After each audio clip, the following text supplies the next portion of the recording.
Doctor Alejandro Arteaga, juez de la Corte Nacional de Justicia, nos acompaña, ha tenido la gentileza de atendernos. Doctor, ¿nos escucha bien? ¿Qué tal? Buenos días. Muy buenos días, licenciado Jairala. Sí, Muchas los gracias. escucho muy bien. Gracias. Muy amable. A ver, doctor, yo ayer subí un tuit en el que pretendo supuestamente resumir lo que estaría pasando en la Corte y me gustaría que usted nos aclare qué mismo ocurre. Me hacía algunas preguntas, ¿no? ¿La presidencia está en acefalía? ¿Opera una prórroga del periodo de Saquicela porque no puede quedar una institución de esta importancia sin titular? ¿Procede la sucesión, en cuyo caso debe ocupar el puesto del juez o jueza más antiguo o mejor puntuado? ¿Qué exactamente pasa en este momento, doctor Arteaga? Muchas gracias. Bien, no quisiera utilizar el orden que usted realizó las preguntas, sino dar una respuesta, considero, adecuada. ¿Cómo no? Bien, el 26 de enero, el doctor Saquicela convocó a sesión extraordinaria para la elección de presidente de la Corte Nacional de Justicia para este nuevo periodo que empieza en el 2024, a partir en la primera quincena del periodo, no del año, sino del periodo. El doctor Saquicela se lo eligió el 5 de febrero del 2021. 3 años corresponde al 5 de febrero hasta el 20 de febrero del presente año hacer la elección. Bueno, el 26 convocó a sesión extraordinaria para la elección. Esto quiere decir que se adelantaron las elecciones. De acuerdo con los justificativos que hubo en un pleno anterior a ese para poder dar marcha a esta elección, pues a partir del 2 de febrero, o más bien dicho, desde el 3 de febrero, ya no contaríamos con 4 jueces del pleno, tomando en cuenta que para esta elección se requieren jueces titulares únicamente. Y contamos hasta hoy con 15. Después del 3 de febrero contaremos con 11. Entonces, a la fecha de la elección, esto es el 5 de febrero, cuando correspondía oficialmente, ya no tendríamos pleno. Y sobre eso también hay que tener en cuenta que la elección del presidente de la Corte Nacional no es por mayoría simple, sino que debe haber una votación calificada, mínimo 12 miembros, que es precisamente con lo que se puede instalar, con lo que se dice hay quórum, al menos 12 miembros. No contaríamos para ese día. Eso justificaría, de acuerdo con la decisión que tomó el Pleno, justificaría este adelanto de las elecciones. Algo que no está muy claro, pero considero que es pertinente, es que se estableció un periodo entre el 26 de enero y el 2 de febrero para que se realice esta elección. Entonces consideraríamos que estamos en una semana crucial, la presente, estamos en una semana crucial para esta elección. El 26 no se pudo elegir presidente, pues hubieron, llamémosle, tres momentos de intento. En el primero, 3 candidatos. En la segunda se definió cuáles son los 2 candidatos y en la tercera estos 2 últimos candidatos que se componen por el doctor Saquicela y la doctora Aniela Camacho no obtuvieron ninguno de los 2 los votos suficientes para alcanzar la presidencia, pues la votación fue 9 votos para el doctor Saquicela y 6 votos para la doctora Camacho. No se pudo reinstalar la sesión en la tarde y está pendiente de esa reinstalación para definir la elección. Eso por ese lado. No hay acefalía en la Corte. Tenemos los mecanismos necesarios para poder seguir atendiendo desde la presidencia, en las funciones de presidente, las necesidades de la Corte. Por lo demás, todas las salas laboran adecuadamente sin ningún inconveniente. En cuanto a el tema de prórroga, no es una figura prevista en nuestra normativa. El Código Orgánico de la Función Judicial no establece la prórroga, establece la elección del presidente. Cuando una norma, si hablamos en derecho público, no contiene un detalle como estos, ¿qué sucede cuando no alcanzamos la elección de presidente o del nuevo presidente? Tenemos que recurrir a todas las normas posibles y para ese efecto contamos con un instructivo para sesiones del Pleno de la Corte Nacional de Justicia que fue promulgado en el 2017, en el cual una norma se acerca a esta circunstancia que es precisamente el artículo 8 de esa norma, Ya. que señala en la parte pertinente, si usted me permite, ¿Cómo no? en caso de impedimento o ausencia del titular, viene una coma, presidirá el primer juez o jueza subrogante y a su falta lo hará aquel o aquella que corresponda de acuerdo al orden de designación. ¿Qué Ya. quiere decir esto? La norma a la que he dado lectura, que fue promulgada el martes 14 de marzo del 2017 en registro oficial suplemento número 962, nos señala que a falta de juez, en este caso, y no dice de manera temporal o de manera permanente, es lacónica y señala, en caso de impedimento o ausencia del titular, entiéndase presidente, presidirá el juez subrogante. En este caso, tenemos a la doctora Caterine Muñoz, que es presidenta subrogante de esta corte, que inició el periodo con el doctor Saquicela, quien también termina el periodo. Ya. Ella también quedaría fuera. Consecuentemente, no nos queda otra cuestión que asuma la presidencia a quien le corresponda de acuerdo al orden de designación. Es decir, no hay ausencia o vacío de norma para incorporar normas ajenas que, de haber sí el vacío, podrían ser tolerables, pero en este caso no existe, porque tenemos norma propia que prevé esa circunstancia que señala el Código Orgánico de la Función Judicial en cuanto a la elección de presidente. Ya. Doctor, Creo a que ver. he abordado las preguntas Claro, que usted... doctor, a ver, le voy a hacer 2 o 3 consultas más. Es decir, que si hasta el 2 de febrero, si es que no estoy equivocado, no se logra elegir al presidente de la Corte, allí operaría lo que usted acaba de dar lectura. Y entonces tendría que ocupar la presidencia el mejor puntuado, el más antiguo. Ustedes tienen que ponerse de acuerdo como jueces. Es así, no es que se prorroga el periodo del doctor Saquicela. En el supuesto, no estamos hablando de escenarios supuestos. Correcto. Lo ha recogido muy bien, licenciado.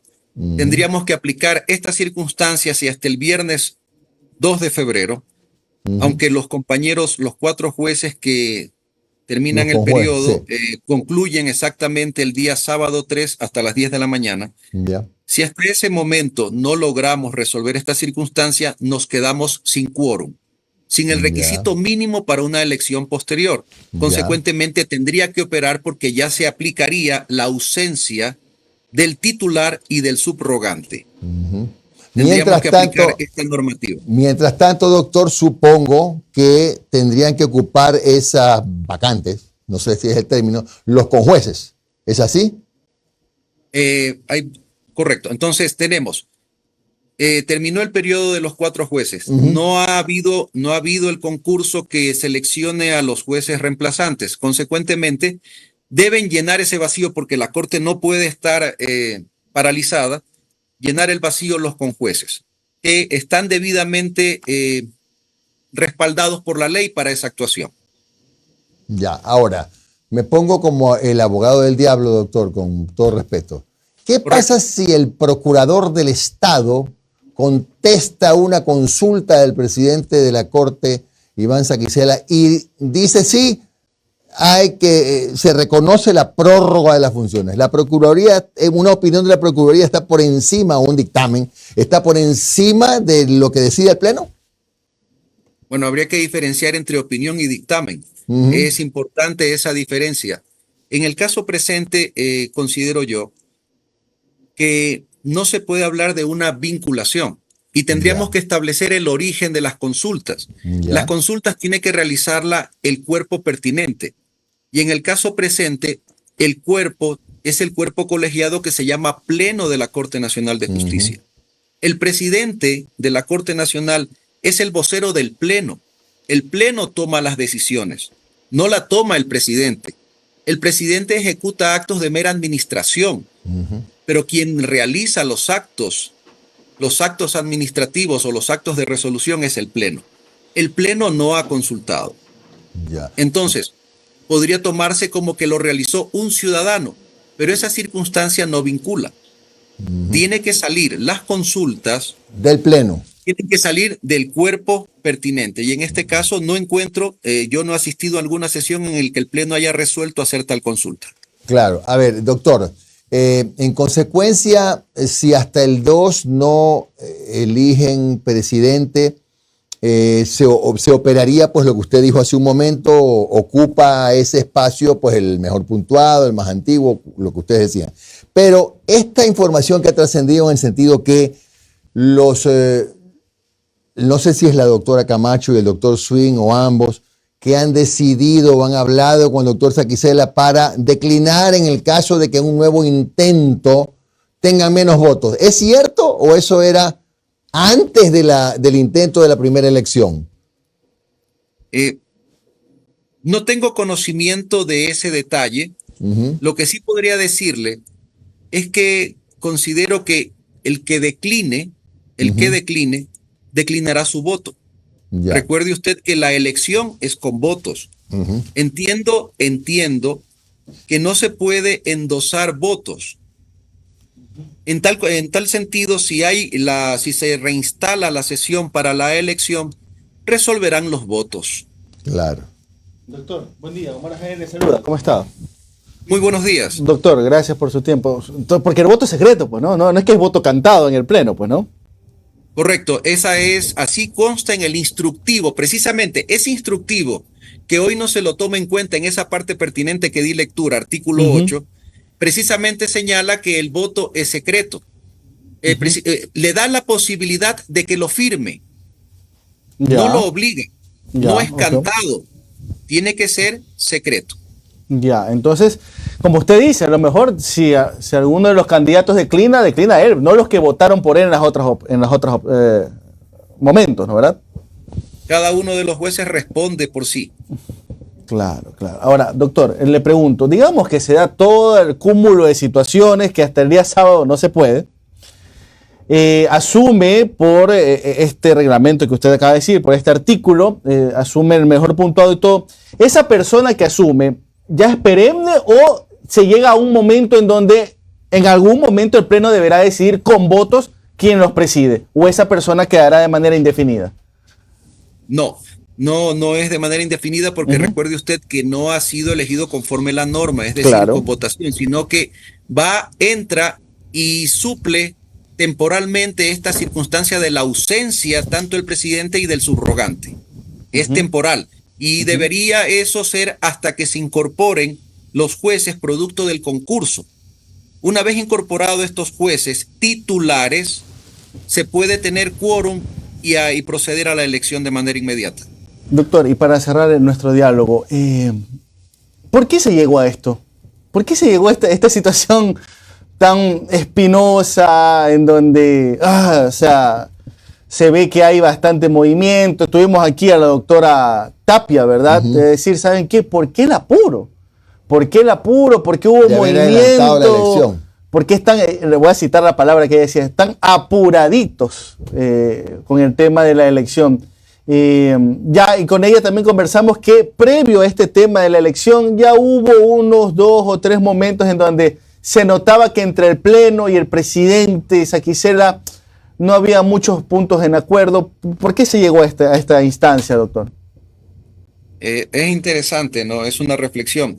Precisamente en la sesión del 26 de enero en la que se decidió el pleno este adelanto de elecciones, yo me retiré de la sesión, pues no estuve de acuerdo con ese adelanto, pues considero que no se ciña lo que señala la norma de la fecha adecuada para que se proceda a la elección. Bien. Doctor. El pleno. Sí, continúe, perdón, continúe, lo interrumpí, continúe. El pleno continuó con la sesión y por votación, me parece que 15 votos a favor y 4 en contra, decidieron este adelanto de elecciones. Bien, hecha esta resolución del pleno, no se la puede desconocer y hay que actuar. En consecuencia, dada esta convocatoria, bueno, sería un juicio de valor, ¿no? Esto lo dijo un amigo, un compañero juez, esto de apuraditos. Dieron sus justificaciones respecto a que nos quedaríamos sin quórum. Pero ahí vino precisamente mi cuestionamiento. ¿Cómo podemos realizar una elección fuera de tiempo, tomando en cuenta que 4 compañeros jueces terminan su periodo antes de que empiece el periodo para la elección de presidente? Ellos, solo yo me ponía unas reflexiones. Si ellos pueden elegir, también pueden ser elegidos. En consecuencia, podríamos nominarlos y de quedar presidentes una persona que sale a los pocos días, no tendría sentido. Entonces, es una de las razones por las cuales me retiré del pleno. Justifican la necesidad por esta falta de quórum. Por otros lados, es algo interesante. En cuanto a la reelección, se ha dicho que hay un precedente que se dio entre el año 2012 y el año 2018, 2 periodos de quien fuera presidente de la Corte, el doctor Carlos Ramírez. Pero algo importante en esa reelección del doctor Ramírez, que su circunstancia fue que hubo una votación unánime por la reelección. En el caso presente no encuentro que haya esa unanimidad, no encuentro que haya ese conglomerado compacto que pida la reelección. Entonces tienen que haber algunas circunstancias en los criterios de esos jueces que no se ciñen o no se juntan a esa reelección. Y esos hay que respetarlos. También recordemos que debe haber alternabilidad. Recordemos que debe haber un respeto de paridad y etcétera. Algunas de las circunstancias que no nos puede limitar y es lamentable que esto se haya vuelto una lucha, entre comillas, casa adentro, que desde la presidencia actual se esté debatiendo en los medios. Es una circunstancia propia de este cuerpo colegiado.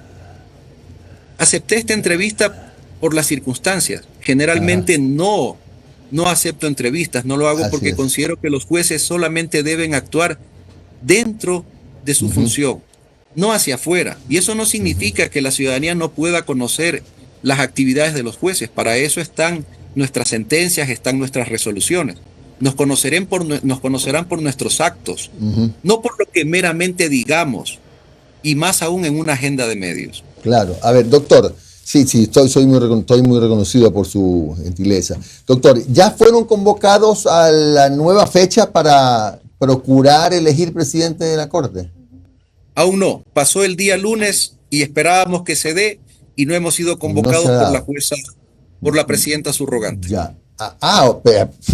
Me detengo ahí. ¿Usted considera que entonces que en este momento el doctor Saquicela no es presidente de la Corte? No está a cargo de la sesión del Pleno. Recuerde que instalamos una sesión el día 26 de enero. Ajá. Y esa sesión quedó abierta porque no se pudo reinstalar en la tarde porque no hubo quórum. Ya. Y entonces quedó suspendida y tiene que reinstalarse al menos para concluirla, con cualquiera que sea la decisión. Claro, ahora, en todo caso, el doctor Saquicela sigue haciendo declaraciones como presidente de la Corte. Eso entiendo. Así es. Ahí hay otro nudo gordiano en este tema. Concluyo con algo, y con esto. ¿Qué día termina el periodo del doctor? ¿El 5 de febrero? El 5 de febrero debería instalarse Él fue designado presidente el 5 de febrero del 2021. Correcto. El 5 de febrero del 2024 deberíamos estar instalados para elegir presidente. Ahí termina el periodo. ¿Y qué día se tienen que posesionar los conjueces? Tengo entendido que es inmediato. De lo que he revisado en prensa, me parece que el sábado ya estarían designados. Tengo entendido. Eso es una circunstancia que le corresponde al Consejo de la Judicatura. Claro, porque aquí viene la gran pregunta. ¿Deberían terminar en las mismas fechas? No sé. El presidente y los conjueces. Pues si terminan antes, los conjueces pueden definir el resultado de la elección. Son 4 votos que no estaban. Bien, recuerde usted, licenciado Jairala, que para la elección de presidente se requiere jueces titulares. Titulares. Los conjueces no tienen esa función. No tienen esa capacidad. Es la única, entiendo yo, revisando la norma nuestra, es la única que no pueden actuar los conjueces en la elección de presidente. En cualquier otra decisión, sí. Pero entonces tendrían que seguir actuando los 4 jueces cuyo periodo termina. No. ese es otro punto que está también En discusión. que está en el aire, ¿no? Que lo han puesto en discusión acerca de la prórroga porque se utiliza una máxima de hasta ser legalmente reemplazados. Eso. Ya, esa circunstancia podría ser muy amplia si usted quiere, ¿no? Unos dicen legalmente reemplazado por otro de mi mismo nivel o de mi misma categoría, es decir, juez titular. Pero la norma no hace esa especificación. Legalmente reemplazado puede ser por alguien como por ejemplo un conjuez que le otorgan jurisdicción y competencia para esta sede de Corte Nacional, sede de casación, y lo reemplaza. Ya. Entonces no hay ahí no se puede crear esa diferenciación, porque no se trata de mi par. La norma no habla de un par, habla de ser legalmente reemplazado. ¿Quién es el que designa? Designa el Consejo de la Judicatura. Yo gano el concurso, pero mientras no me designe el Consejo, yo no soy juez en acción. Claro. Una vez que me designa, entro con competencia. Ya. Asimismo, cuando el Consejo de la Judicatura determina que terminó su periodo o determinó su actuación por cualquier causa que sea, es él el que le quita esa capacidad. Ya. Entonces nosotros no podemos prorrogarnos, no podemos autodeterminarnos en ese sentido. Ya. Doctor Arteaga, la última, créame que siempre digo es la última, pero me sale otra más. ¿Cuál es el nombre de la presidenta subrogante que usted me había mencionado? Doctora Caterine Muñoz Subía. Ya, entonces es ella quien debería convocarlos a ustedes, ¿no? ¿Qué pasa si los Ella convoca el doctor Saquicela? Repita, por favor, que lo ¿Qué pasa? interrumpí. Sí, ¿qué pasa si los convoca el doctor Saquicela? No creo que lo haga, o sea, se lo digo, o sea, no quiero entrar en esa especulación, pero no creo que lo haga porque quedó la sesión abierta y es extraordinaria, no son las sesiones ordinarias que podrían decirse las de rutina que tenemos los miércoles. Esta es una sesión extraordinaria y quien estuvo a cargo de la sesión, porque es sesión para elegir presidente, tuvo que excusarse de la presidencia el doctor Saquicela porque fue nominado como candidato. Consecuentemente, quien maneja la sesión que está abierta es la doctora Caterine Muñoz Subía, presidenta subrogante. Muchas gracias al doctor Alejandro Arteaga, juez de la Corte Nacional de Justicia.